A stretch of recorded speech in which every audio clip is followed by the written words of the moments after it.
to see the screen? Okay. So in the last class, we have seen about RAM and logical memory, physical memory, mapping, all those things. So in this chapter, we will see little bit advancement of that. Okay, so virtual memory you already know because it is virtual, it does not exist. So, but the concept is there, so we have to implement somehow in operating system. Okay, so for implementing that, there are some techniques available in this chapter. We will see.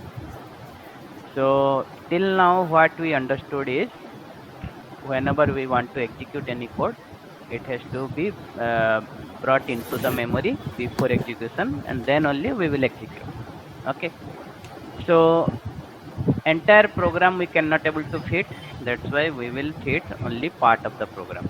Okay, the entire program code is not needed to brought into the memory. Whichever part is demanded by the processor needs to be present inside the memory. If it is not there, then we have to bring it from the hard disk.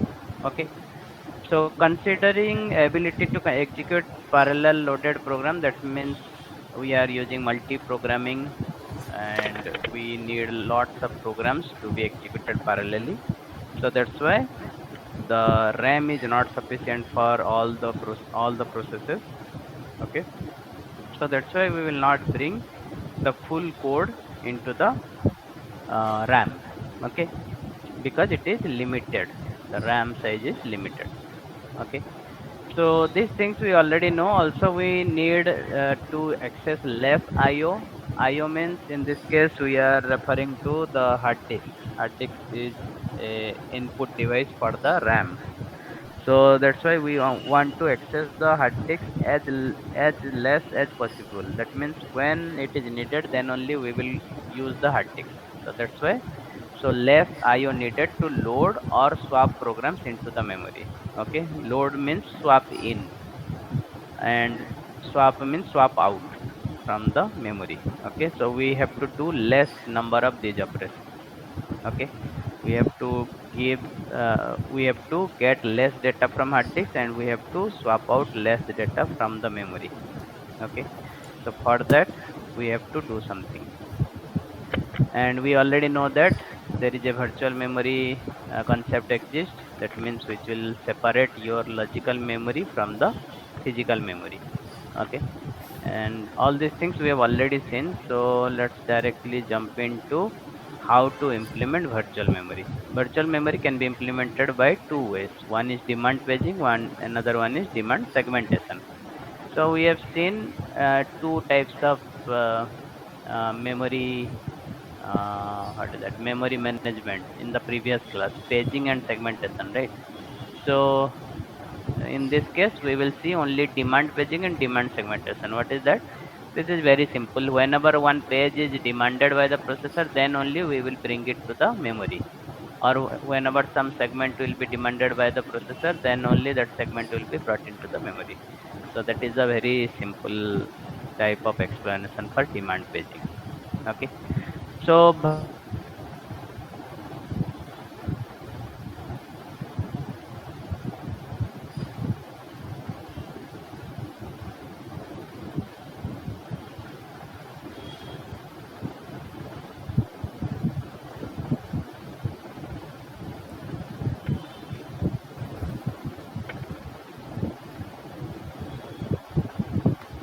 Okay, so we will only keep the pages which are only demanded by the processor in the RAM.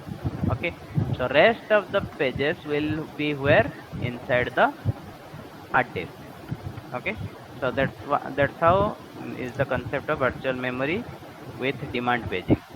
That means whichever pages are needed by the processor will be mapped into the physical memory. Rest of the pages are inside the hard disk or the backing store or the back, back secondary device. Okay, so virtual memory address space looks like this. The virtual memory highest address starts with stack that grows towards bottom. and after stack there is a heap that grows towards top. Okay, and from 0 address we will start keeping the code, then we will keep the data, then we will keep the heap. Okay, so heap will always grow towards top and stack will grow towards bottom. Okay, and if there is any unused area present inside that, that is called a hole. Okay,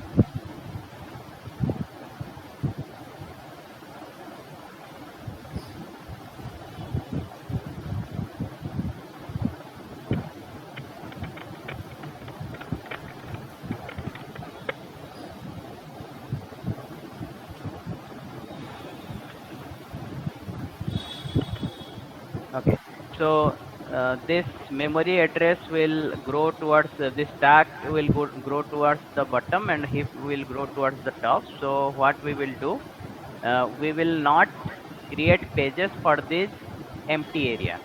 Okay, if this part is empty, that means we will not create pages for them, and we don't have to map them to the physical memory. Whichever part is allocated, only those parts we will divide into number of pages. Okay, these things you have to remember. Also, the virtual address space can be shared by multiple processes using fork. Okay, so this is a shared page and it is used by multiple processes. So that is also possible using virtual memory. What is demand paging? Demand paging means we could bring entire process into the memory at load time, but we will not bring the entire process. We will bring only the parts which is demanded by the processor. Okay. So similar to paging system, we will use the same concept as the paging. Only thing is that whichever pages are needed, that we will keep inside the memory, and whichever pages are not needed, we will put them in the hard disk. That means we will not bring it from the hard disk to memory. Okay, so the page is needed. Reference to it is invalid reference means abort. Not in memory means bring it to memory. Okay, so we already seen in the previous chapter is that whenever CPU will generate some invalid reference, that means the address that is not present inside the program, it is program A is executing but it is pointing to program B address. That means it is a invalid reference. So we have to abort that process. If it is a valid reference and the page is not in the memory, then we have to bring it to the memory. Okay, so there is a swapper called lazy swapper or pager that never swaps a page into the memory unless page will be needed. This lazy swapper will do what? It is very lazy. So whenever processor will ask for a page, then only it will swap in one page into the memory. Till then it will not swap in anything. Okay, so what will be the advantage of this type of swapper? For example, if you are suppose playing one game and game has various levels. Okay, currently you are playing in level number 1. There is no need to bring the codes of level number 2, 3, 4, 5 into the memory, right? Because the program is very big, the game file is very big, you don't have to bring everything into the memory. Okay, that's why you can able to play a 10 GB game on a 1 GB RAM machine. Okay, because of this, only when the pages are required, it will be brought into the memory. Okay, so that is the use of this swapper. Swapper will swap in only when it will be needed by the processor. Okay, with swapping, pager guesses which pages will be used before swapping out again. So swapper has another role is that which page will be swapped out. If the memory is full, we have to swap out something so that new pages will come into the memory. Okay, so swapping, the swapper has to guess. Swapper or the pager has to guess which page we have to swap out from the memory. So instead pager brings in only those pages into the memory. It will also bring some related pages. It is like it works like a cache memory. Cache memory what we do normally whenever one word is requested by the processor, we bring a block of data into the cache, right? So that we want to uh, we want to satisfy the processor before it needs that data. Okay. So if it is inside the cache, then we can feed the CPU very fast. So in this case also we will do the same thing. So swapper has to guess which pages will be needed by the processor in the future. It will bring those pages also into the memory.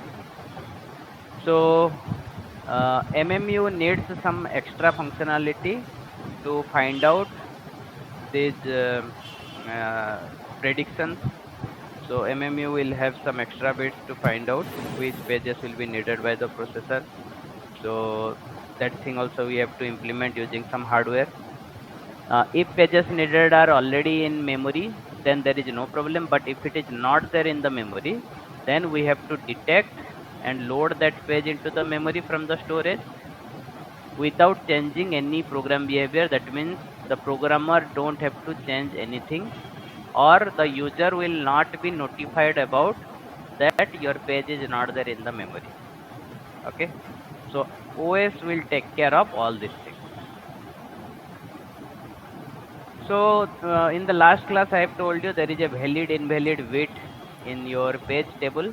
Okay, and I have also told you I means invalid, when I will be invalid if the page is not there in the memory. So if one page is not there in the memory, that means it is invalid state. Then if a processor will demand that page and it is not there in the memory, then what we will do, we will just bring it from the hard disk into the memory and we will make it valid. Okay, so that's how it works. So there is a technical term called page fault, like a cache miss. It is a technical term called page fault. Okay, page fault means it is the same as cache miss. Okay, page fault means if there is a reference to the page and fast reference to the page will trap to the operating system, that is called a page fault. Page fault means if processor is asking for a page but it is not there in the memory, then it is called a page fault. Okay. Operating system can generate address which might be an invalid reference. If it is invalid reference means we have to abort it. But if the reference is invalid but it is not in memory, then we have to find a free frame, swap the page that is on demand by the CPU and put it in the main memory and make the valid bit to V, and we have to set the page table to the corresponding frame number. Okay, then restart the instruction that caused the page fault. So whichever process is stopped due to the page fault, we have to restart that process. Okay, so let's see the step by step thing. It is asking to load M, and this is the first step. It will go into the page table and see that M page is not there, that is it is invalid. So it will create a trap to the operating system. Then operating system will go to the backing store or the storage, secondary storage, and get that page into the memory. We have to find a free frame and put that page into that frame. That frame number will be updated in the page table and we have to make it valid. Okay, we have to reset the page table and then restart the instruction. Restart the instruction means you put that process again into ready queue. Okay, so whenever its term will come, then again that same program will be executed again. Okay, starting from this load M instruction. Then there are various aspects of demand paging. There are some extreme cases where start process with no pages in the memory. That means whenever you are starting a process, previously there are no pages in the memory. Operating system set instruction pointer to the fast instruction of the process. So operating system will send the fast instruction of that page, which is a non-memory residence because there is no pages in the memory. So there will be a page fault. For every other process page on fast access, there will be a page fault. Okay, this is called pure demand paging. What is pure demand paging? Whenever there is a demand, then only paging will start. Okay, it is called pure demand paging because start the process with no pages. That is called the pure demand paging. Okay, because we are starting a process and there are no pages in the memory. Operating system is not even bringing the first page into the memory. Then it is called pure demand paging. Then actually a given instruction could access multiple pages, multiple page fault will occur. Okay, a single instruction can access multiple pages, so multiple page faults might also occur. So we have to fetch and decode the instruction with which adds two number of memory and store result back to memory. That means for executing a single instruction, we have to get multiple pages into the memory. That is called the locality of reference. It is similar to the cache. Okay. So in this chapter, you will find almost everything similar to the cache memory. Okay. Also, we will see some page replacement technique that is similar to your uh, block replacement technique in cache memory. Okay. So everything is similar in this case. This is done. So whenever the instruction will come into the memory, we have to restart that instruction. Okay. We have to find the performance of the demand paging. Demand paging is very slow. Why? Because whenever it is demanded, then only we are getting that page from the hard disk. So the process will have to stop for some time until the page will be brought into the memory. Okay, so there are steps given, lots of steps are given for demand paging. So first step is whenever page is not found. Okay, it is the demand paging worst case. When the page is not found in the page table, that means it is a invalid page. That means what will happen, it will create a trap into the operating system. Operating system will save all the register and process states. It has to save all the PCB information so that it will restart that process again after that page is available. Third step is determine the interrupt was page fault. We have to identify that this interrupt occurs due to page fault. So operating system will see that it is a page fault. Now we have to bring the page from the hard disk. Check that the page reference was legal and determine the location of the page on the disk. So we have to check that the page fault, the page that is asked by the processor is legal, and you have to bring that page from the hard disk. Again, this fifth number is very big. It is very slow. You know, hard disk is very slow. That's why it will issue a read to disk to load the page to a free frame. It will wait for the it will wait in a queue because hard disk itself is works like a IO device. So we have to wait for the hard disk to complete that IO operation. Okay, IO operation in this case means you have to bring the page from the hard disk to the main memory. Okay, wait for the disk seek and latency time, because you know hard disk is very slow. It has to rotate. There is a head, then it will rotate to the sector, and then it will get the data. So it will take some time. Okay, begin the transfer of the page to the free frame. Again, the transfer will take some time. Okay, while waiting for all these things, obviously CPU will not wait for the process. So process will be this process, that trapped process will be in waiting queue. Okay, it is coming to the waiting state, and CPU has to execute some other process. Okay, then suddenly operating system will receive an interrupt from the disk IO subsystem that your memory transfer is complete.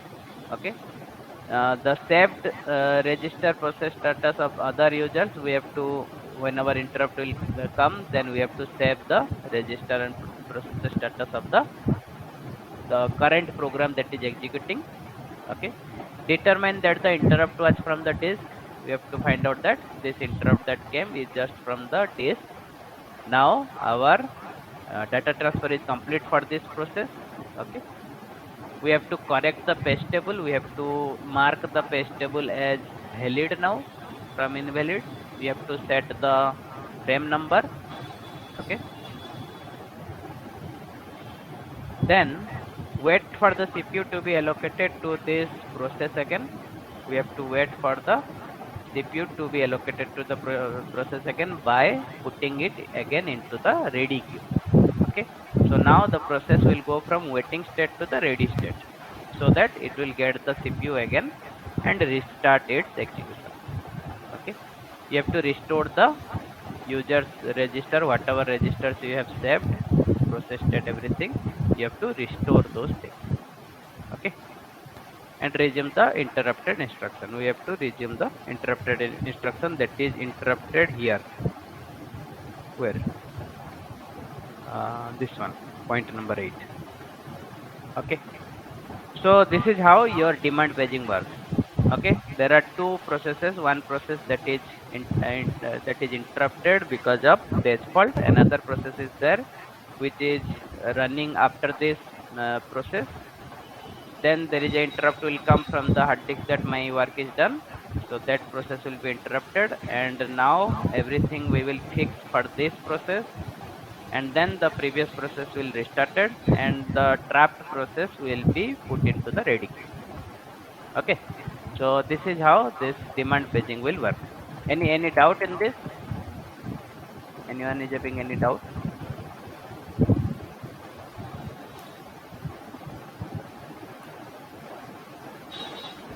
Anyone? Is it clear?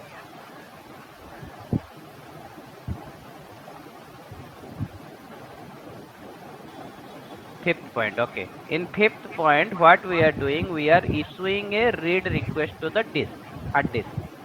Okay, so what this read request will do, it will read the data from the disk and put it in the free frame. Okay, we are reading the page that is missed here. Okay, because there is a trap to the operating system because of a page fault. Okay, operating system demanded one page, that page is not found in the memory, so that's why there is a trap. Okay, because of page fault. Okay, that page is not there, so we have to bring that page from the disk. So on the fifth point, we are doing the same thing. Okay, we are waiting in a queue for this device until the read request is received. That means we are not the one which is waiting for disk. There may be several processes which are also waiting for the disk to get their pages from the hard disk. Okay, so we have to wait in the queue. All IO device has some queue. Okay, so each device has a queue. All the request for the IO device service is queued. Okay, so we are waiting for that queue. Whenever we got the chance, we will go to the hard disk. We will find out where is that page. We have to do some seek, and some latency time it will take to reach to that place where we will read that page. Okay, what is seek, what is latency time, we will see when we will read about hard disk. Then we have to begin the transfer of the page from hard disk to the free frame into the main memory. Okay, that's the fifth point. We have to transfer the data from hard disk to main memory. That is the biggest problem in demand paging, because this fifth part is very slow. Okay, so after that, we have to find out some performance of the demand paging by using some EAT. Okay, so three major activities are happening in demand paging. One is service the interrupt. That means whenever there is a trap, we have to serve that interrupt. Then we have to read the page, which is taking lots of time from the hard disk to main memory. And again, we have to restart the process. That will take small time. That's not the big time. So three things are happening whenever there is a page fault. Okay, so page fault rate is between 0 to 1. That means it can be 0 if there is no page fault, and it will be 1 if every reference is a fault. Whatever processor is generating any address, all the addresses are causing page fault, then the row p value is 1. Okay, so like we see one average memory access time in cache, we have one effective access time in paging, demand paging. Okay, it is the same as hit time plus miss rate into miss penalty, like that, same thing. Okay, so this is the hit time, like memory is the memory access, that means the page is present inside the memory, it will happen 1 minus p time. That means 1 minus p time means suppose 90% we will get the page in the main memory, some 10% we will not get the page in main memory, so we have to go to the hard disk. Okay, if we go to the hard disk, these things will happen. We have to wait for the page fault overhead. That means this is the interrupt and all. We have to save the register, all those things. So it will take some time. Swap page out. If the full RAM is full, then we have to swap some page out from the RAM. Then we have to swap in our page that is demanded by the processor. So it will take this many number of times. Okay, whenever there is a page fault, p is the rate. Okay, so this is the miss rate, this is the hit rate. Okay, if you remember case in the computer organization, it is the same equation. Okay, it is a hit time into hit rate, miss rate and miss time. Okay, it is called miss penalty. Okay, this is the time you have to give to get the page into the memory. Okay, so that is the average access time for a page fault. Okay, so there is an example based on that previous equation. So this is given, this is given, this is given, this is given. Find out the access time. Okay, so how to optimize this demand paging? Okay, we have to optimize this because we have to do here, we can see that there are two hard disk operation for one page fault, which is very slow. Okay, swap page out and swap page in, these two things might happen at the same time. If if the RAM is full, then what you will do, you have to remove some page from the RAM into the hard disk. Then the demanded page will be brought into the main memory. Okay, so there are two times we are accessing the hard disk. Okay, so that is a very slow thing, so we have to do some optimization.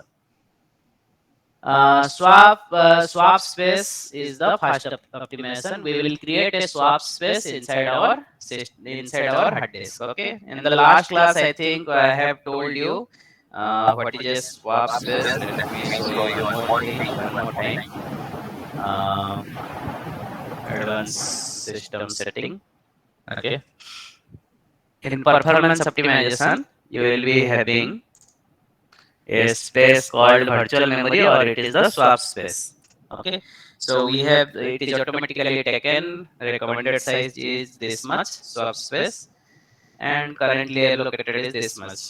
Okay, so that means what, this much MB of um, space in hard disk is saved as a swap space. Okay, so this you can get it under what is this? If you go to my PC, this PC properties, then advanced setting, then under advanced in performance you can able to see this thing. Okay, under advanced again you can see the virtual memory. Okay, here we have it is automatically decided by the, it is written automatically managed by paging file size for all the drives. So it is automatically decided by the operating system. Plus if you want you can set it on your own custom size. Okay, but better is let operating system decide. Okay, so what is happening here, and I will show you one more thing in C drive. So in the C drive you can see there is a page file.sys and there is a swap file.sys. Okay, I think last time I have told you to find out the difference between page file and swap file. Anybody has checked? What is the difference between swap file and page file? Anyone? So mostly both works the same. In some operating system, both are combined into one. Okay. So currently we are reading about swap file. You check the difference. Okay, page file and swap file. In some operating system, there are two separate files, but mostly there is one file exists in Linux, I think.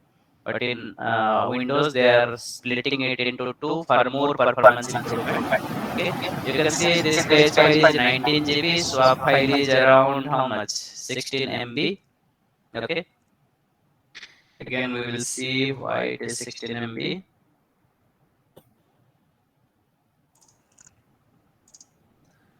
We have given around 19, minimum allowed is 16 MB. Okay, because we have allowed automatically. So minimum allowed is 16 MB. That's why the swap file is coming around 16 MB here. Okay, so that's why this swap file is 16 MB. So what is the benefit of this swap file? Okay, we will see here the swap space IO is faster than the file system of IO. Okay, the swap space, why we are creating a separate file for this? Because it is a very large chunk. Okay, you have seen some 16 MB file, right? But you are thinking that 16 MB is nothing. Why? Because my RAM is not yet full. Okay, if you see my RAM is not yet full. So that's why it is not showing a big file. My RAM is only 2% full. Where is that? Some 6% full. When your RAM will be 100% full, that swap space will also increase. That swap file will also increase. You can check in your system if you have less RAM. You can check how this swap space will be changing automatically. Okay. So the swap space IO is faster. That's why we are using a separate file. The swap space, this input output operation is very fast. Okay, even if they are on the same device. We have seen that it is on C drive only. Okay, it is same as the other files, but that file is a big chunk of memory and we need less memory management in that. That's why the transfer speed is very fast. Okay, we can copy entire process image to swap space at process load time. So whenever we want to execute any process, we will copy the total process image into that swap space. Then page in, page out will happen between the swap space and the RAM. Okay. So if RAM is full, then swap out and swap in. Both will happen from swap space. Okay. So that's why to stop this swapping and swap in, swap out thing, what we normally do is we will use a bigger RAM. Okay, so in this case I have 128 GB. Okay, so now what is happening, I don't have to do any swap in and swap out. That means what, whenever I am double clicking any process, we can feed that process into the memory. Okay, currently I am not running that much big things, so those things are inside the memory, so we don't have to do any swap in and swap out. That means what, my performance of the system will be better. Okay, so that is the thing that we are doing in case of swap space. If you have a small RAM, swap space will be utilized and it will feel like that you are having some 10 GB of RAM. Okay, but your performance will be slow because of involvement of your hard disk. Okay, demand page in from program binary on disk but discard rather than paging out when freeing frame. So whenever we want to free any frame, we will put it in the swap space. Okay, and whenever we want to get some any of the frames, we will get it from the swap space only. So swap space file is the only where we will do the paging and all. Okay, so mobile system does not support this type of swapping and swap out. Okay, I think it is old one. Currently I think the mobile operating systems are now supported swap in and swap out. You check it. Okay, This is not there in the syllabus. Next, we will go to this one. Okay. So what happen if there is no free frame available in your RAM? So obviously it is the same case where your cache is full. What to do?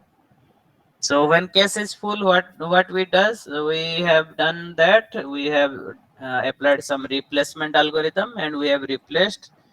We have removed some lines from the cache, and we use some FIFO, LRU, all those type of algorithm. If you remember, okay. So same thing we will apply here also. Okay. So what happen if there is no free frame in RAM? That means what? We have to apply some replacement algorithm so that we will get some free RAM and we will put some pages in those free frame. Okay. So mm, we need some page replacement algorithm. Okay. Also, we need some modify bit or dirty bit, the same thing that we have done in case of case. This is to know that if any page is dirty or not. Okay, if it is dirty, then we have to write that page into the disk before we will remove that page. Okay, the same thing in case if any case line is dirty, then we have to write that line into the main memory. So in this case, now we will do the same thing. We will attach a dirty bit which will tell if the page is dirty or not. Okay. Page replacement algorithms we will use. These are the same page replacement algorithms like FIFO and LRU. Okay. So there is an example if the processor wants to load M, but M is not there in the memory, what we will do, and also there is no space in memory, we have to replace some page. So we have selected page number B. Okay. So we have removed the page number B, then we will get the page number M. Okay. So this is how we will do. There are some basic page replacement algorithm. Find the location of the desired page on disk. We have to find the specified location where we will remove that page. We will find a free frame. If there is no free frame, we have to remove a page from the frame using replacement algorithm that is called the victim frame. Write that victim frame if the frame is dirty. Okay. Then bring the desired frame into the newly free frame. Update the page table and continue the process. Okay. So now we can see that there are two page transfer per page fault. If there is a page fault, then there are two page transfer. One transfer will be from RAM to hard disk, another will be from RAM to hard disk to RAM. Okay. There will be a swap out and there will be a swap in operation. Okay, that's why it is written. So page replacement algorithm will select the victim. First step is swap out that victim to the hard disk. Change to invalid, that same frame number will be changed to invalid. Then bring a new page that is on demand by the processor into that free location and mark its page table as valid. Okay. So there are we will see we like in our case page replacement algorithm we got something like this reference numbers. Okay, so we will take this reference number and do our first thing, that is your FIFO, first in first out. Okay, so before that we will see this graph. It is telling that if the number of frames will increase in the main memory, number of page fault will also decrease. Okay, if number of frames inside the RAM will increase, that means what? Your RAM size is increasing, number of frames are increasing, that means what? Number of page faults will also decrease. Okay, so this is basic thing. If we have more RAM, then there will be less page fault. Okay, so we will take the same sequence. Okay, what is this sequence? This is the sequence of page numbers the CPU is demanding. Okay, so these are the page numbers. This is the reference string. Okay, So the reference string is given here. Okay. Referencing string is this one. 3 frames are there. Okay. In our main memory, only 3 frames are there. So we have to find out using FIFO how many number of page fault will occur. Okay. So when 7 will be accessed, the first string 7 will be accessed. So obviously 7 is not there in the RAM. Okay. Then obviously there is a page fault. So you have to count how many page faults are there. This is one page fault. When 0 will be asked, 0 is not there. It will be brought into the memory. Second page fault.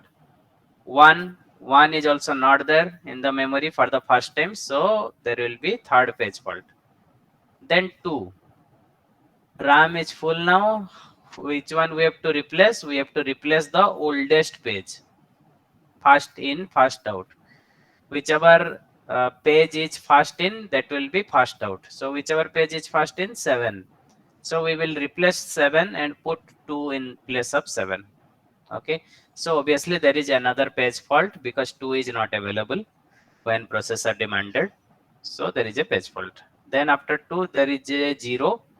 So 0 is already present. There is no page fault here. Okay. So like that you have to calculate how many page faults are there. So total 1, 2, 3, 4, 5, 6, 7, 8, 9, 10, 11, 12, 13, 14, 15. 15 page faults are there. Okay.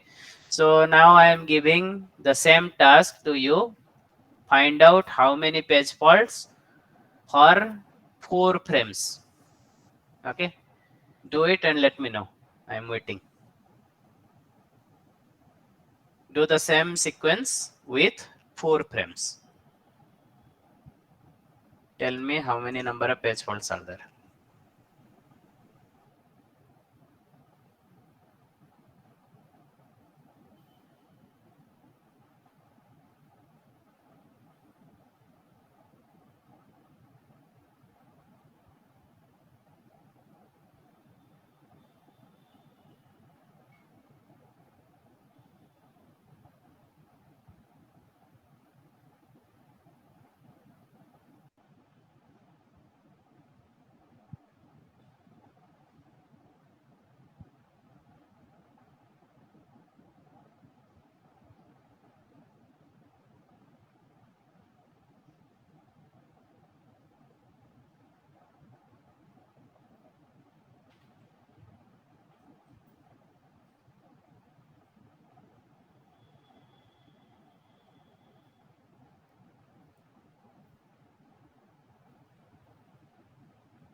Ten or 12?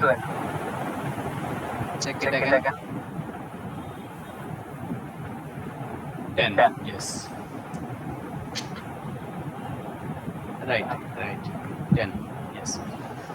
Okay. So that's how you will do. It is already, you have already seen this in cache memory, so you can able to do it. So that's not a big thing. But sometimes what happens in FIFO, in some reference string, consider it is written, consider the reference string this one, 12341 251 2345. If you add more frames, it will cause more page faults. Okay, you can do it in your copy one more time. Take 3 frames and check how many number of page faults are coming, and take 4 frames and find out how many number of page faults are coming. I think the page fault will increase. Okay, so let me see in the next page. Check for 3 frames and check for 4 frames. In 3 frames, I think you will get around 9 number of page fault. In 4 frames, you will get 10 number of page faults. But according to our previous graph, it should decrease, right? If you increase the number of frames, the number of page faults should decrease. But according to this sequence, it is increasing. That is the problem in fast in, fast out. That problem is called Bellardi's anomaly. Okay, what is this Bellardi's anomaly? If you increase the number of frames, the page fault will increase sometime. Okay, that is happening in Bellardi's that is happening in fast in, fast out. That problem is called Bellardi's anomaly. Okay. Then in FIFO, how to track the page edges using FIFO Q. Okay. So then some type of optimal algorithm came called LRU algorithm. Okay. So we will see all these things in the next class. Okay. And if you want, you can also check it. I will post this PPT. So it is the same as the cache memory. Okay. So don't have to worry about that. We already seen all this type of algorithm. And in the next class, we will start some new chapter. Okay. So we will finish this chapter and some 20 more slides are there. We'll see what are those things, and then we will go to the next unit. I think this unit is over. Next is hard disks.